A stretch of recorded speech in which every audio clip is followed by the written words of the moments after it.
जय गणपति बप्पा, हमारे काम में बरकत देना जी। अबे वो लुका खोपड़ी, इतना बड़ा पानी पूरी गणेश जी खा पाएंगे का? पगला गवा ससुर। शाम की इस तरह मजाक उड़ाने पर भी दीनू शांत ही रहता है और मन ही मन कहता है, मेरे गणेश जी चाहे तो इससे भी बहुत बड़ा पानी पूरी खा सकते हैं। उनकी लीला को ये लालची आदमी क्या समझेगा। दीनू एक गरीब पानी पूरी वाला था। घर में उसकी पत्नी आशा और एक दिव्यांग बेटी कसक थी। दीनू की गणेश जी में गहरी आस्था थी और वो नियमित रूप से गणेश जी की पूजा अर्चना किया करता था। साथ ही उनको भोग लगाए बिना और उनका स्मरण किए बिना कभी कोई काम शुरू नहीं करता था।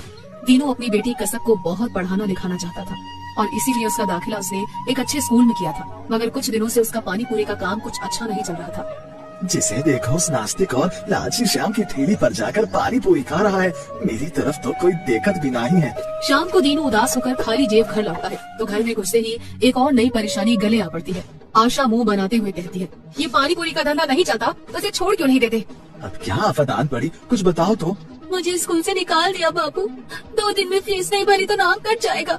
ये सुनकर दीनू को जोर का झटका लगता है क्योंकि इस समय उसका काम चल ही नहीं पा रहा था। रोज जितनी भी पानी पूरियां बनाता था सब बेकार हुए जा रही थी। इससे जो नुकसान हो रहा था उसे ही भर पाना मुश्किल था।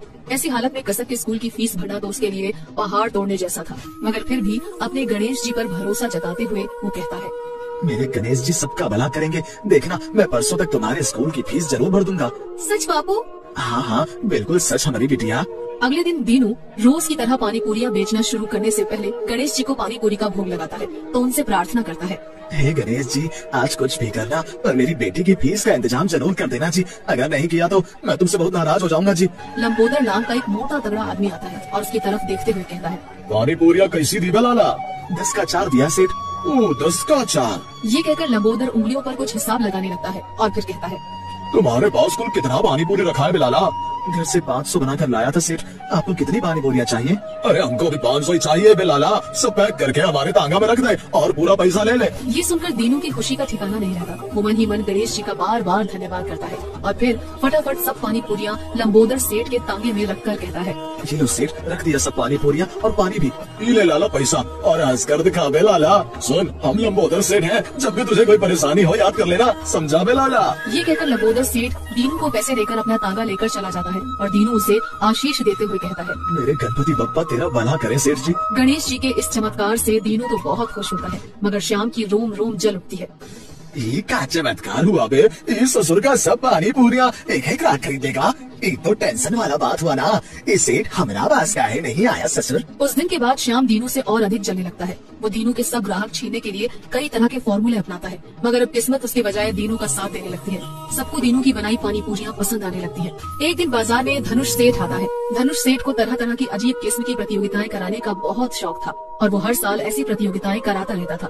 इस साल धनुष सेठ विशाल पानी पूरी खाने की प्रतियोगिता कराने वाला था। इसीलिए वो लोगों को इकट्ठा करके ऐलान करते हुए कहता है, सुनो सब लोग ध्यान लगाकर सुनो। इस संडे अपने बेटे के जन्मदिन पर मैं विशाल पानी पूरी खाने की प्रतियोगिता रख रहा हूँ। जो भी व्यक्ति ऐसी विशाल पानी पूरी को खाएगा उसे पूरे 5 लाख रुपए का पुरस्कार मिलेगा।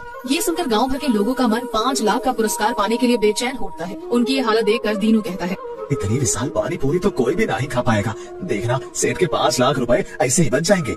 सेठ बहुत चालाक है दीनू बेटा, उसे पता है कि इतनी बड़ी पानी पूरी कोई नहीं खा पाएगा, इसीलिए तो इतना बड़ा इनाम रखा है। उस दिन के बाद जिसे भी देखो वही पानी पूरी खाने की प्रैक्टिस में जुट जाता है। दीनू और श्याम दोनों ही ठेली पर पानी पूरियां खाने वालों का जमघट लग जाता है। अरे दीनू भैया और बड़े साइज की पानी पूरी बनाओ ना। सेठ की पानी पूरी का साइज तो इस पानी पूरी से बहुत बड़ा है ना। ठीक है अमर भाई, ये लो इससे भी बड़ी पानी पूरी। हाँ इसे खाकर देखते हैं। ये कहकर अमर बड़ी पानी पूरी को खाने की कोशिश करता है मगर पानी पूरी उसके मुंह के सामने के बजाय बाहर ही टूट जाती है। पानी पूरी का सारा पानी उसके कपड़ों पर गिर जाता है और लोग हंसने लगते हैं। अरे नहीं हुआ, और जितनी चाहे कोशिश कर लो, होगा भी नहीं। इतनी बड़ी पानी पूरी खाना कोई हंसी का खेल है क्या? अरे आप सही कह रहे चाचा। गाँव भर के बड़े बूढ़े नौजवान और बच्चों सहित महिलाएं भी इस कॉन्टेस्ट को जीतने के लिए कई दिनों तक बड़ी से बड़ी पानी पूरियां खाने का अभ्यास करती है मगर पुरस्कार जीतने की पक्की उम्मीद किसी के भी मन में नहीं होती। संडे को गांव के सब लोग चौक में जमा होते हैं और एक एक करके बहुत सारे लोग विशाल पानी पूरी खाने की कोशिश करते हैं मगर कोई भी सफल नहीं हो पाता। ये देखकर श्याम का ईर्ष्यालु दिमाग गरीब दीनू को अपमानित करने की योजना बनाता है। वो धनुष सेठ के पास आकर कहता है, अब तो ये विशाल पानी पूरी को दीनू के गणेश जी खा सकता है सेठ। ये दीनू गणेश जी को रोज ऐसा ही विशाल पानी पूरी का भोग जो लगाता है। क्या कहा? गणेश जी को विशाल पानी पूरी का भोग? अरे पगला गया है क्या दीनू? सेठ को इस तरह हंसते देखकर दीनू शालीनता से कहता है, हाँ, मैं अपने गणेश जी को पानी पूरी का भोग लगाता हूँ और वो चाहे तो इससे भी विशाल पानी पूरी खा सकते हैं। तो फिर बुलाओ ना अपने गणेश जी को, हम भी तो देखें कि इतनी विशाल पानी पूरी को गणेश जी कैसे खाते। मूर्ख कहीं के। ये कहकर धनुष सेठ हंसने लगता है और श्याम मन ही मन खुश होकर सोचता है, अरे उल्लू का खोपड़ी दीनू, ससुर अब देखना तेरा कैसा बेइज्जती होता है। आज के बाद तो तू पानी पूरी बेचना भी भूल जाएगा। श्याम ये सोच ही रहा होता है कि तभी वहाँ एक तांगा आकर रुकता है और उसमें से वही लंबोदर सेठ उतरता है। उसे देखते ही दीनू हैरानी से कहता है, अरे लंबोदर सेठ, आप यहाँ कैसे? पानी पूरी खाने का मन है बे लाला, वो सामने रखी विशाल पानी पूरी खाने के वास्ते आया है। पर उसको खाना आसान थोड़ी ना है। अरे पर मेरे लिए बहुत ही आसान है बे लाला। लंबोदर की बात सुनकर धनुष सेठ कहता है, अगर नहीं खा पाए तो?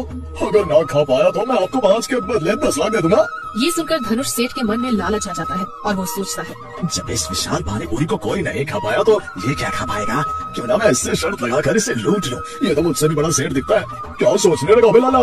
लंबोदर सेठ की बात सुनकर धनुष सेठ कहता है, अगर तूने इसे खाया तो मैं तुझे पूरे 10 लाख दूंगा और तू इसे न खा पाया तो तू मुझे पूरे 20 लाख देगा। बोल मंजूर? हाँ मंजूर है बे लाला। ये कहकर लंबोदर सेठ विशाल पानी पूरी की तरफ बढ़ता है और जैसे जैसे वो पानी पूरी की तरफ जाता है, पानी पूरी का आकार बढ़ता जाता है और बढ़ता जाता है और वो और अधिक विशाल पानी पूरी बन जाती है। फिर लंबोदर सेठ अपना मुंह खोलकर उस विशाल पानी पूरी को एक ही बार में मुंह के अंदर कर जाता है। ये देखकर आसपास खड़े लोग हैरान होकर उसकी जय जयकार करने लगते हैं। जीत गया लंबोदर सेठ, जीत गया भाई वाह। अरे लंबोदर सेठ जीत गया। अरे उल्लू का खोपड़ी श्याम, वो दीनू तो बच गया ससुर। फिर जैसे ही लंबोदर सेठ पानी पूरी खाकर दीनू की तरफ मुड़ता है तो एक और चमत्कार हो जाता है। दीनू, उसकी पत्नी आशा और उसकी बेटी कसम, तीनों को लंबोदर सेठ गणेश जी के रूप में नजर आते हैं। वे तीनों हाथ जोड़कर गणेश जी को नमन करने लगते हैं। हे गणपति, हे गणेश जी, आपके दर्शन पाकर भक्त धन्य हो गया जी। जय हो गणपति बाबा, जय हो। गणेश जी की जय, गणेश जी की जय। अब धनुष सेठ कुछ भी बोल नहीं पाता। वो लंबोदर सेठ को चुपचाप पूरे 10 लाख रुपए दे देता है। लंबोदर सेठ उन रुपयों को अपने तांगे में रखकर वहाँ से चला जाता है। मगर दीनू और उसका परिवार जब घर पहुँचते हैं तो वो 10 लाख रुपए उनके घर में भगवान गणेश जी की मूर्ति के आगे रखे होते हैं। उन्हें देखते ही दीनू अपने गणेश जी की पूरी लीला समझ जाता है और उस दिन के बाद उसके सब कष्ट दूर हो जाते हैं।